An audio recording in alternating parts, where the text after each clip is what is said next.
Okay, so big warm welcome to everyone this Saturday morning, the 24th of April. Whether you're watching live or down the track via our YouTube channel, we love and appreciate you. My name is Sharon Whiteman, and I'm a founding member with Manitech, been with the company for many years, and I enjoy the income I earn. I highly enjoy the product benefits, the wellness benefits, and the culture of our great company. Today, it's my great pleasure and privilege to introduce Diana Hunter. Now, she is also a founding member of Manitech, and after experiencing outstanding health benefits from Manitech technology herself, Diana became interested in a business that could add so much value to people's lives. She has a broad background in business administration and complementary health. And after moving to rural Queensland, seeking a better lifestyle, she soon realized she couldn't rely on the local economy for her income. She also wanted to apply her talents and energy into something of her own that would deliver real benefits to others. A Manitech business became the obvious solution, offering lifestyle independence and an income and vehicle for contribution. Diana has spectacular coaching skills, and when it comes to conversation practice, she's amazing. I'm always acknowledged for being an above average communicator, but Diana takes it to the next level, and has that incredible knack to be able to teach and to make this simple. If this call is what you're looking for what your goals are right now, as we know, we always say that people out there are praying for what we have, whether it's be, our culture, our mission, our wellness technology, or the ability to earn income. These are the skills you need to make sure people hear it from you. So Diana, big warm welcome. Thank you for always saying yes. I really appreciate it. And I'll go off camera, but I'll be here if you need me. Thank you, Sharon. Thank you for that warm introduction and championing me. And welcome, everyone. I'm excited to be here and sharing with you some more layers of conversation skill, because we all want to be able to effectively share the message of Manitech, whether it be about our wonderful nutritional technologies or our incredible lifestyle option. We want to deliver answers or options for people, answers, solutions into their life, either for their health or for their financial well-being. So I do have a presentation for you. I will share that now and we'll get going with the detail. I won't be able to see your chat, I'm sorry. So someone can keep an eye on that. That would be great. So it's important, if we want to be professional network marketing people, that we master conversation skill, ability to deliver the message of what we have on offer. And really improving our conversation skill is based in practice. And the only reason I have some level of skill is that for the past 22 years, I've done some study, and then I've practiced. I've either practiced with my team, with a buddy, or just been out there in the field sharing the message. So having some skills on board gives us confidence, but so does the practice. And also what I've done over the years, and I highly recommend to people, is study with some masters, people who've got rungs on the board of success of sharing the message of whatever a product or service they have to deliver. And these are some of the masters that I've studied with over the years. But then personal mastery is in the practice. And I think I said last time that an athlete doesn't go out to play on the field and play their A game unless they've been doing some practice. So today I'm going to be sharing some skills, but then the ball's back in your court to do the practice. And so last time I spoke about getting good at telling our story, both our wellness story and our business story. And I shared a formula with you. And just briefly, that was just say a few sentences on what it was like for you before you were introduced to Manitech, either in regard to your health or regard to your lifestyle or income status. Then it's important to share how you were introduced to the company and who introduced you, because it's at that point people hear, look, it was just a friend or a colleague or someone you met at a stand somewhere. So they the message, it can come just in randomly. Solutions into their life can come in randomly. And then the story after, what was the result in their life from adding the nutritional technologies into their diet or becoming active with our community in the business option.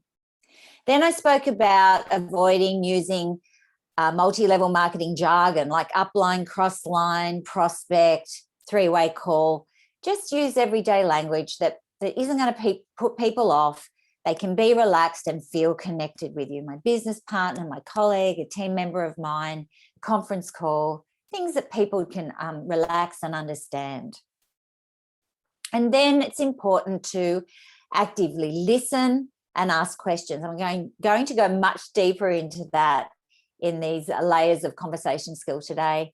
And I also spoke about using buffers and permission skills so that people feel more receptive to your questions. They're leaning into what you have to say.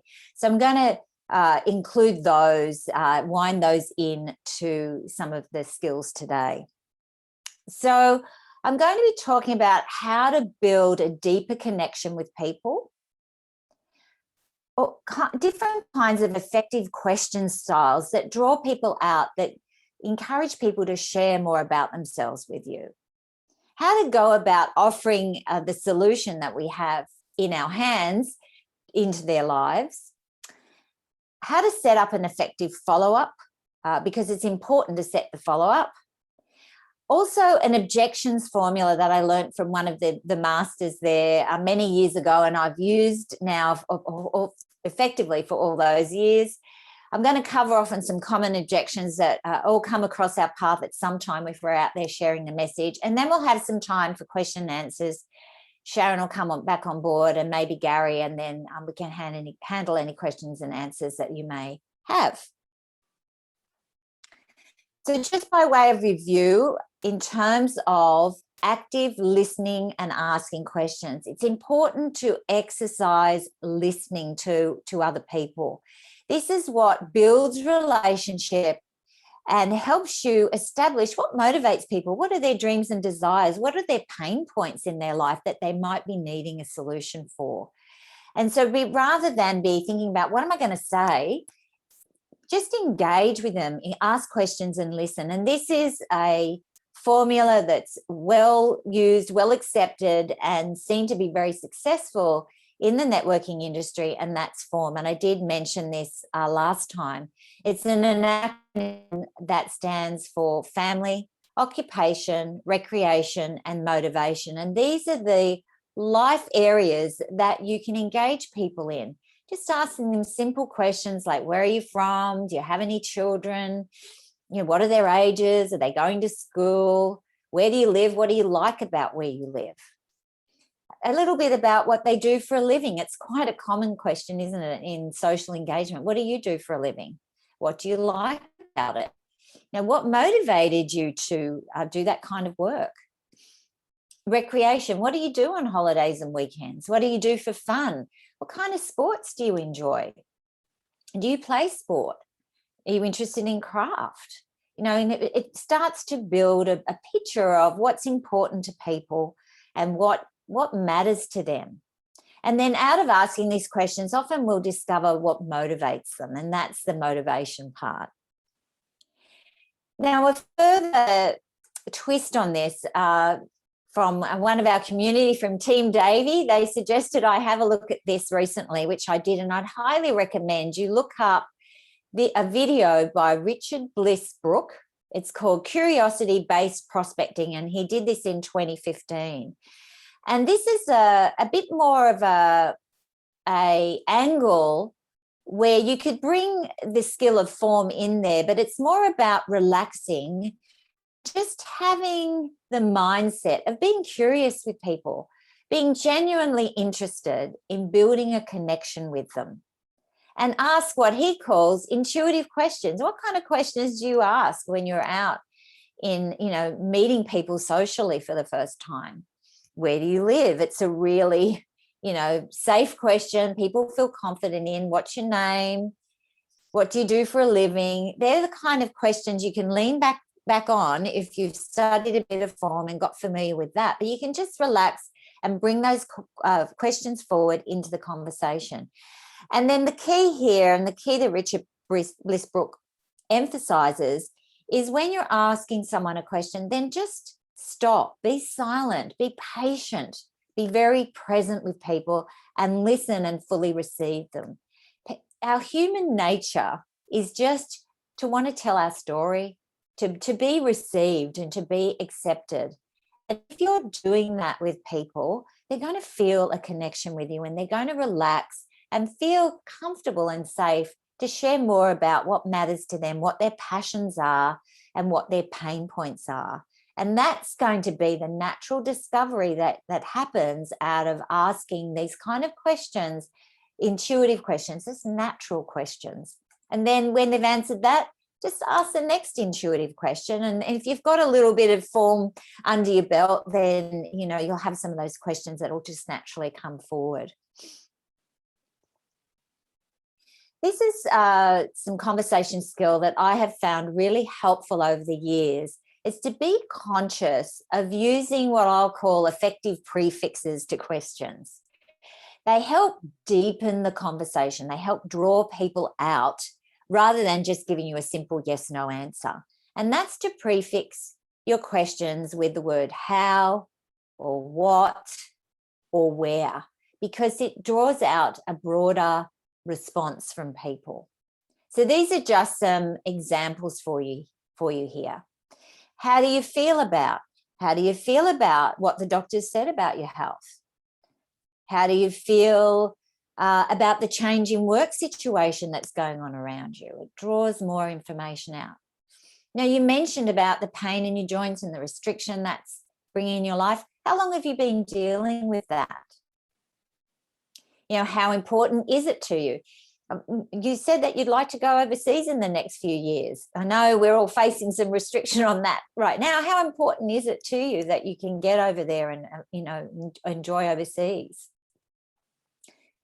What do you do for living? That's a real basic question in the form formula. Just finds out more about people and more about, you know, where they're putting their energy in their life, I guess. And then if you find that you'd like to ask a question, but it's more of a personal question, then you can wrap a permission or a buffer at the beginning of that question. I spoke about these permissions and buffers in the last presentation. They're languaging that makes people feel more comfortable to answer, lean into you, feel like you've asked a bit of permission. And that, just a couple of phrases here, may I ask, or I'm curious. You know, so with this next question example, may I ask what led you to that conclusion? I was doing a conference call with one of my business partners this week, and the lady said, oh, I'm frightened that your ambrochose is going to stimulate my immune system. So I can just say, oh, okay, I'm glad you brought that up. May I ask what led you to that conclusion? And, you know, she went on to say that she'd seen something, misinformation actually on the internet, and I was able to inform her more, but I was able to draw out, rather than go straight into that, I was able to draw out, you know, why was she saying that? Because we know that that's not accurate information. What motivated you? What motivated you to want to improve your health? You can find out, you know, what the story is behind that. If somebody says something to you that you're unclear or you want more information about, you know, may I ask what you mean, or I'm curious, what do you mean by that? Where do you live? It's another basic form question. And, you know, this is a good question you could ask as part of a business presentation. You know, John, we're talking about Manatech as a lifestyle option for you. I'm curious, it's helpful for me to understand a bit more about you and what you're looking for. I'm curious, where would you like to see yourself in the next 5 to 10 years? What would you like to be different in your life? So these prefixes are to minimize just getting these yes, no answers. So to avoid using questions that start with do you or would you be interested, You can use these questions, but they're a little bit further down the track when you might be using a qualifying question based on something you've found out that's important to them through deepening the conversation. And these are some more skills for deepening the conversation. I call them explorative questions. A question I use a lot, and I think I mentioned in the last presentation, is, can you tell me more about that? Someone has shared something with you and you want to draw themselves. You know, John, you said you want more out of life. You're looking for more in your life. Can you tell me more about that? What exactly would that look like for you? And then if you've discovered or heard in conversation, somebody shared, you know, an issue, a pain point for them, or perhaps even an area of passion or interest for them, you can use these kind of questions to deepen your understanding of their issue. So not only helps deepening the understanding for you, but it also helps them get present with how that issue is really affecting their life, get in the forefront of their mind and their emotions, you know, how that issue is impacting their life. You know, how do you feel about, you know, you mentioned about, you know, you've got kids going into high school and you'd really like them to be in private school, but the cost of that, how do you feel about funding a couple of kids through private school over the next, you know, several years? I know that's a challenge for a lot of families. May I ask how that's affecting your life? You mentioned about an immune system issue you've got. May I ask, how exactly is that affecting your life? Is it causing any restrictions for you? Draw them out. Can you tell me what you mean by, you know, somebody might say, you know, I'm experiencing XYZ. Can you tell me more about what you mean by that? This next question is a good question that you could ask in a business presentation. You've established perhaps that someone would like an extra $500 to $1,000 a month. You know, Joan, you've said that extra $1,000 a month would be good in your budget. Yeah, may I ask you, what difference would that make? What could you do with that extra $1,000 a month that you can't do now? And it starts to make them think about, you know, what difference, you know, what financial benefit would be in their life for having that extra income. This is another great question. What do you see the disadvantages of? You know, what do you see are the disadvantages of staying in the job that you're in for the next, for the long term, if they've been talking to you about problems at the job or in their work situation? You know, what do you see are the disadvantages of that doing that treatment, that health treatment that you're actually wanting to avoid? You know, it sort of gets them more present with motivation to other options. What would it mean to you and your family if you found something that provided a solution to your family finances? Or what would it mean to you and your family if you found something that could provide a solution for your health challenges? Because sometimes health challenges affect the whole family, don't they? They're not just affecting the individual. Anyway, those are some kind, and you can see here how some of these questions are prefixed by how, what, etc. So we're using those prefixes that draw people out. And then once you have made a connection, you've heard about an issue, they've expressed an issue in your life, you've explored that a bit further if you've had the opportunity to do that, then's the time to offer a potential solution through either the Manatech Nutritional Technologies or the Manatech Business. And this is where we might start using a formula called a basic qualifying question. So the first thing to do is reflect back to them what you've heard is important to them, and then to position an offer to have a look at what you have on offer.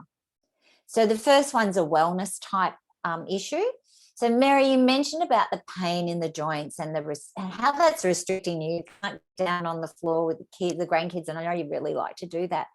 I'm curious, would you like to know something that might help you with that? And then if they say yes, then you can keep, you know, you might have your own dialogue there, but this is something I might say. You know, I recommend and use unique plant-based nutritionals that make a real difference in people's health. And I've seen consistent results in joint pain. how about I send you some information? You can have a look, we'll have a chat and see if it could make a difference for you. It would be difficult to say no to that offer. This one's more of a business style offer. John, you mentioned about needing extra income now that your work situation's changed. I know of something that could be a solution for you for that. If I could show you a part-time business that could provide you that extra income that you're looking for and it has real purpose in it, would you want to take a look at it? They have to be interested. And then you can share, provide some information. So there you're feeding back to them again the issue that you've elicited through conversation, through genuine interest, what matters to them, what's important for them in their life right now.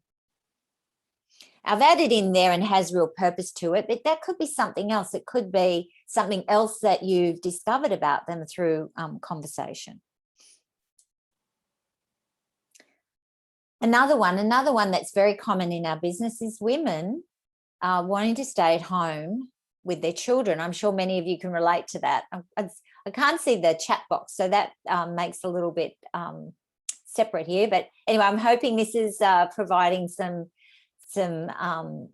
helpful conversation skill for you. So Mary, you mentioned not wanting to go back to work and put the kids in care. I'm curious, if I could show you a way to stay at home with the children and earn an income, would that be something you'd like to hear more about? Be very difficult for her not to have an interest. What's that about? I work with a business that supports lots of mums to stay at home and work the hours they want. We work with plant-based nutritionals that make a real difference in people's lives. I wouldn't say too much there, just can make a suggestion. How about we sit down, have a cup of tea, take 30 minutes and I can show you more. And that way you can judge the business for yourself. If it's a good fit, great. If it's not, no problem whatsoever. How does that sound? And that can open up more conversation perhaps, or the time, the opportunity to arrange an appointment to sit down with them. This is another dialogue that can be helpful that you might swap in. Is that way you can make a fully informed decision one way or the other. Fair enough? So people know that you're wanting them to make a decision based on more information, not on a 5-minute conversation. And then the next thing that's really important in the process is to make sure you set a follow-up.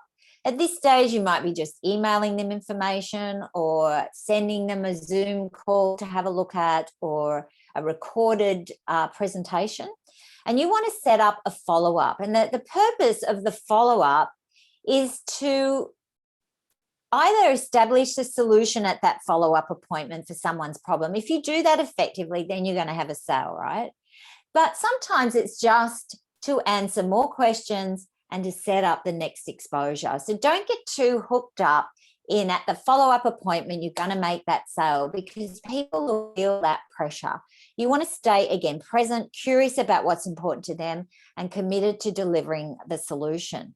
And they'll feel just, it's common knowledge in our industry that it can be 2 to even 8 exposures of information and consideration and discussion before people make a final decision. So just relax around the follow-up, but make sure you make that follow-up appointment, because you've probably heard that the fortune's in the follow-up. It's important. That's where you discover what the next piece of information is, or that you can make the sale. So if I send this information to you today, Mary, when will you have a chance to look at it for sure? That's really good language to use, because you're looking there for a commitment for them to actually look at it. How many times have you sent information and you follow up and they haven't looked at it yet? So if you add that in there, you're increasing their commitment to take a look. Okay, great. I love to hear your thoughts. And most people have some questions. I can phone you in, give them a couple of options, which best suits you. If those options don't work, then you can work out a time between yourselves. And then often we want to, particularly in the beginning or any time actually along the timeline, I still use Sharon as a colleague to bring in as an expert on some calls. You want to edify your business partner or business support person to come in on that follow-up phone call. May make a suggestion. I'd like to bring a colleague of mine on the call. She's helped hundreds of people in their health, and I really want to make sure I'm being of best service to you and you have all your questions answered. Is that okay? Or can I make a suggestion? I'd like to bring a colleague on the call. She's very successful in our business. She's helped a lot of people in their own success. She's a leader in our Manatech community. And I want to make sure that we're providing all the information that you need to make an informed decision on whether this is right for you or not. Is that okay? And then when we get to the follow-up, this language can be really useful in opening the conversation. And the purpose of this language is to ask people to tell you again what matters to them. Why are they speaking to you again? It brings out, it informs you again of what's important to them, and it reminds them of why they're there talking to you. So if it's a wellness conversation, Jenny, what did you like most about what you read or saw or heard? Or what took your interest the most about what you've reviewed so far? And Jenny will let you know, and then you'll know to go down that pathway in the conversation, because that's her why, that's her motivation, that's the answer she's looking for. And then if you've arranged a business presentation, these two steps are a great way to start the business presentation. And the first one, this I learned from Hilton Johnson, and I've used this effectively many times, is the first step is to ask how long they've set aside for your meeting. And the purpose of this is, one, how much time they've set aside, and two, you're going to reassure them you're going to respect their time, and you're not going to hold them up longer than the time they've set aside unless they're choosing for you to do that. So Bill, may I ask, how long have you set aside for our meeting today? Bill might say, oh, I've set aside an hour. Great, that's plenty of time. I'm sure we can have your questions answered. If we need more time, then we'll set up another time, or I'll check in with you. And then the next thing is to ask them the same as the wellness question, but you're asking them what has led them so far to sit down and want to hear more. Bill, so I can address what's important to you today. Can you tell me what has taken your interest the most from what we've discussed so far? Or what has motivated you the most to sit down with me and hear more about our business? And again, they're going to, right up front in the meeting, they're going to let you know what their motivation is, what's important to them at this point, what they're looking for. And then the other important skill, and it's a big subject, so we're going to touch on it here, is to learn how to handle objections. If we're talking to people and sharing the message of Manatech, then you're going to come up against resistance. It happens for all of us, and it's good to be practiced and professional in managing objections. And this formula I learned from Bless Singer, and he has a system called Sales Dogs. He is or was part of the Robert Kiyosaki team, and he's also an entrepreneur and a businessman. And you can have a look at his Sales Dog website and also his own personal website. But basically, any form of resistance is a form of objection. So you can be direct, like your product is too expensive, or I don't like selling, or is this a pyramid scheme? Or indirect, people not reviewing the material that you've provided to them, or continually putting you off, or not answering your phone calls. If that's happening, that means that you haven't most likely means that you haven't effectively tied down the value to them to talk to you, their why, their true motivation. So when you get back to them, that's the first thing to do, to ask them questions about, what's important to them so far from your conversation. And then it's important to practice objections. We do this in our team in our team environment, But the aim is to get emotionally flat, emotionally neutral, or sometimes it's called emotionally intelligent.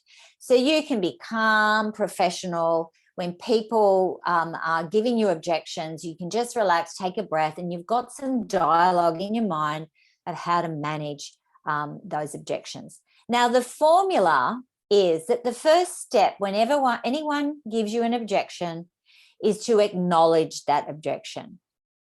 And the next step is to ask them a question. The underlying theme is to hold your posture. Posture wins all the time. Be calm, be professional, be confident in what you have to offer is of value to them. Now, the certain language helps to acknowledge the objection. And it helps people relax. It's almost like you're taking their hand. You come alongside them and you're taking their hand when you acknowledge their objection. And this language is what helps. I can appreciate that. I'm glad you brought that out. Thanks for asking that question. Thanks for saying that. If I was in your position, I'd feel the same way. I can understand your concerns. In fact, I used to feel the same way. It helps people relax and listen to what you have to say next. What you have to say next is actually a question. Now, I'm going to step through a few common objections. And the way I've laid this out is to outline the objection and then to talk about, well, what really is behind that, commonly behind that objection, and what we need to address to really address what's commonly behind the objection. So if people are giving you objection around price or money, the true objection is about their value to them. And is it going to give them the results? So that's the value to them, is getting the results. And so it's important in managing this kind of objection to go back to their why, their goal, their reason, their motivation. And the 90-day money-back guarantee should be secondary to addressing their why. So you can wind it in there, but it should be secondary to addressing their motivation. So who has ever had the objection that our products are too expensive or we can't afford it? It's really common. So first thing, of course, is to say, I can appreciate that. The other thing that's really helpful with this kind of objection is to do what's called a takeaway. This may not be right for you, and you can use this in business objections as well. I can appreciate that. This may actually not be right for you. And then go back to their why. John, may I ask you, so you've used a buffer because you're actually countering their objection here. John, may I ask you, as I understood from our conversation, you'd actually like to get your blood sugars under control. Is that right? And they're going to say yes. You could add in, John, these are top shelf products and they actually work. If you felt confident the products could help you achieve your health goals and there was no risk, would the investment be worth it to you? So it's a strong posture question, and it's bringing out, reflecting back to them. If they say yes, then go, can I make a suggestion? How about I give you some information to review, and then we can have another discussion. And if you like what you see, we'll get you started. If not, no problem whatsoever. If they say no, you say, fair enough. If you feel like the door is still open and not a solid no, you can, may I ask why you say that? And then you might draw out a deeper, what's behind this initial objection. Or you might just say, if you feel like the door's closed, you can just say, fair enough, that's no problem. I'm curious, would you be open to a conversation down the track to consider this again? And many people will say yes to that. And you can just intuitively decide when might be good timing, or you can directly ask them, do you have a sense of when will be better timing for you? And they'll often, give you a time frame. The next common objection, who's ever had the pyramid objection? So if you get the pyramid objection, the underlying objection is about the integrity and the validity of what you're putting in front of them. And so it's important to validate their concerns and to affirm the integrity of what you have on offer. Thanks for bringing that up. No, it's not. Manatech are a 25-year-old international research and development company. They've been in Australia for 25 years. I've been involved all of that time. All of their products are approved by our TGA. John, can you tell me a little bit more about what you're looking for in a business? So I would go straight to, I've handled it, and let's go back to your why. If it's a wellness, I would go straight back to their why. Jane, Mas, what is it exactly that you would like to improve about your health? How can I help you? There are many ways to handle the pyramid. I tend to use this way, but you may have heard of other ways to handle the pyramid objection. Another one, I was told that product X could do the same as this one or is better than yours. Or a friend told me about a business X and I'm looking into that currently. So if you get this kind of objection, again, what people want are results in their life, whether it be for health or in their finances. So it's important at this point to share your story. It's important at any point to share your story, but particularly with this objection. And a very useful way to manage this kind of objection is just to say you don't know anything about that product or you don't know anything about that business, but what I can tell you is, and then share your story. So, you know what, John, I don't know anything about that product, but what I can tell you is I've been using these Manatech products for 22 years now. I was originally introduced because I had a 15-year-old challenge with my health with a chronic fatigue type problem. I tried everything. I'd spent a lot of money, and a good friend heard about these and shared them with me. And long story short, in 3 months, I had signs of recovery, and then I continued to recover over an 18-month period. And that's what leads me to be sharing it with you, because I have 100% confidence in these products. If you felt confident, John, that products could offer you the results you're looking for, would you be open to using them? And then that can open the conversation up again. And you could add in with the 90-day guarantee, there's actually no risk. With business, you know, again, I can't tell you anything about that business, but what I can tell you is I've been involved with Manatech for the last 5 years, and then you tell us your story. I've made this story up. You just tell your genuine story from your heart with posture. You know, I've been generating income into my household every month for the last 5 years. I've been able to fund family holidays. We've been able to buy a new car, and I've actually reduced my work hours to very part-time.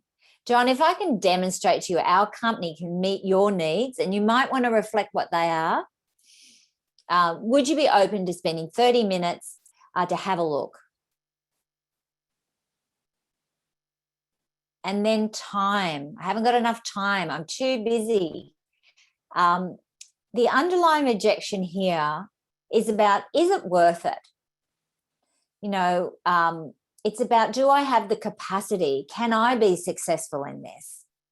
And so it's important to affirm the skills, the training, and the support that we offer. So if they say, I haven't got time, acknowledge the objection. I can understand that. We all have busy lives these days. May I ask, if I could show you how to generate an extra $500 a month, very part-time, would you be open to spending 30 minutes of your time to take a look? I can appreciate what you're saying. Any new business or job, it involves some learning time. If you knew you'd have all the support and training you need to be successful doing this very part-time, would you be open to spending 30, 40 minutes of your time to understand more about what's on offer?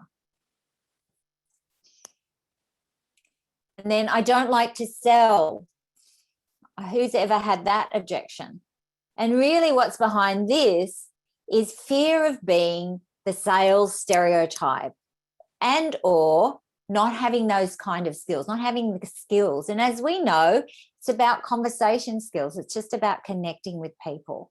So we want to affirm it's about delivering solutions and good things into other people's lives, and that we provide all the training and skills and support and community that they could ever need. Thanks for bringing that up. You know, I felt the same way. I don't like to sell either.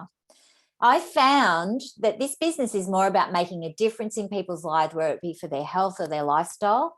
It's about finding what people need and offering solutions. And I've actually, my colleagues and customers, I find, actually love and appreciate me, Mary, if you knew there was no precious selling involved, you received all the training and support you needed to be successful, that you're actually helping people and they're thankful for it, would that feel more comfortable for you? Again, you don't have to use all this language, but I'm just wanting to give you some dialogue that you can bring in. If you've practiced it and you're neutral about it and you're comfortable, then you can bring some of this dialogue forward to reassure people about the value of what you're offering them, just to take a look. And I want to go back to, it's important to practice and mastermind. Our joint teams meet once a week and we set aside time to practice, to mastermind, handling objections, inviting people to take a look, responding to difficult questions.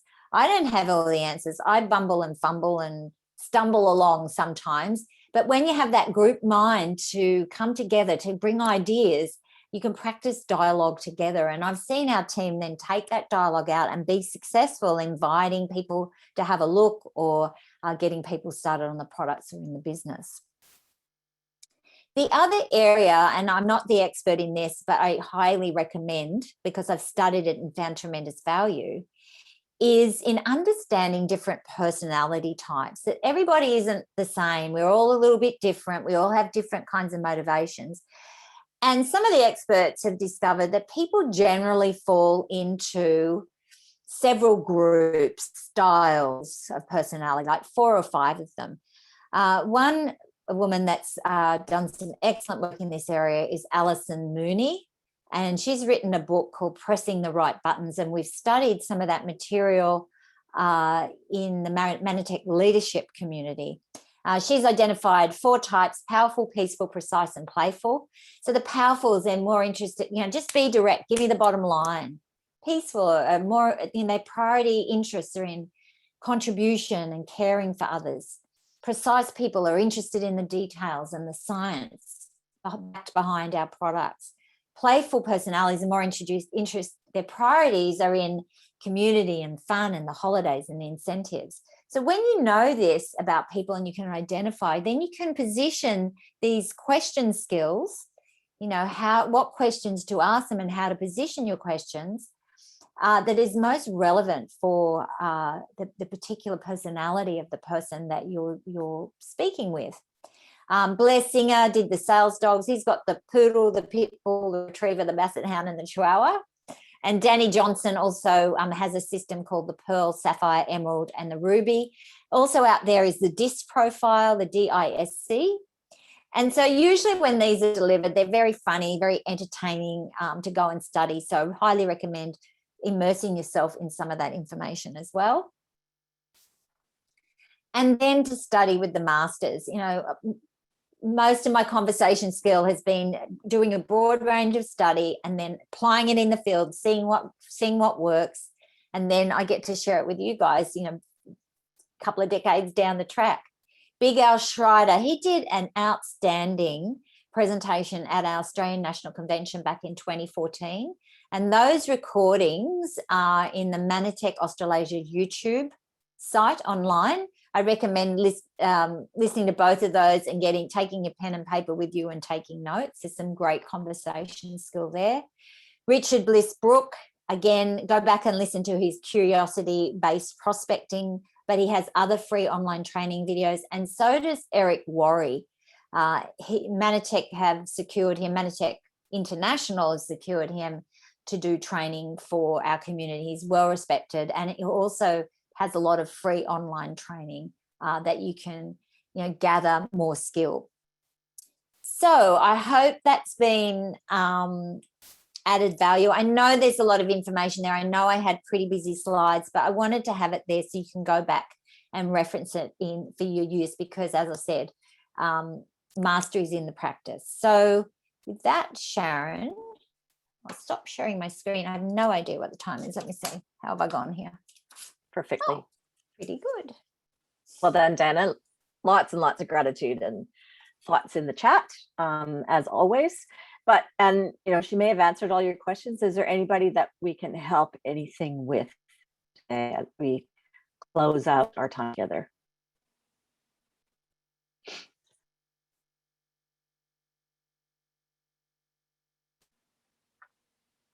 I think you've done it, Diana. Good. So I can't emphasize enough what Dinah said about practicing. And I know I'm scanning. I know some of you might not be connected to your upline, or all kinds of things happen in the longevity of a business.